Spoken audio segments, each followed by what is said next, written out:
Addictions, she says, are ways of keeping from being the present. Well, they are and they aren't. They're also yearnings to come to God. They're the way one comes to God. It's far out. I mean, you take somebody that is addicted to power. They get the power, and at the moment they get it, they feel that same feeling of, oh, they feel at home, they feel loving, they feel present, they feel everything. A moment later, they're hungry again. They're like hungry ghosts. But at that moment, they feel it. A lot of people buy a new car. I mean, find a bargain at the shop, flea market. Just as drinking, there's moments when you feel the release from the separateness. You come into the unity. It only lasts a moment, though, with most addictions, and then it's gone. Now, the negative side of addiction is that it's avoiding the pain and the suffering that's inherent in the moment. And it says, this is too much for me, and so it pushes it away.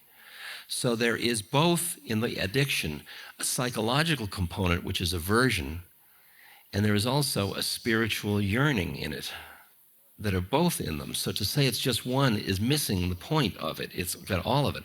The only thing is it's not a really good method, because a moment later you're back again. It doesn't have a good transfer or a good generative stabilizing quality in it.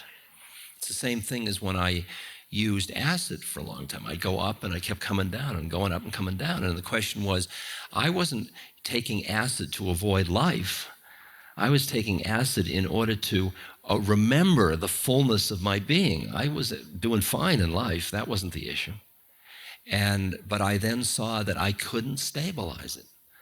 And as a method, I didn't know that somebody else couldn't. I just knew I couldn't. So as a method, it wasn't useful to me. Right? Now, that functional ability to shift was because I wasn't addicted to it. In other words, that I hadn't closed down to saying that's the only method. The question, when you really bring, like the 11th step in the AA program or the 12-step program, has in it a spiritual dimension. And that is the one of cultivating the other part of awareness that isn't addicted. And that's beautiful if you then can let go of the definition of yourself as an addict. And that's a problem with those systems, because in the systems you've joined a family surrogate and you bond with everybody around your addiction. And so when you let go of that definition, you let go, it's like you're bonded with all the bowling team and then you don't bowl anymore. You're no longer a bowler, and you can never not be a bowler and be part of the bowling team, I mean, it's delicate at best.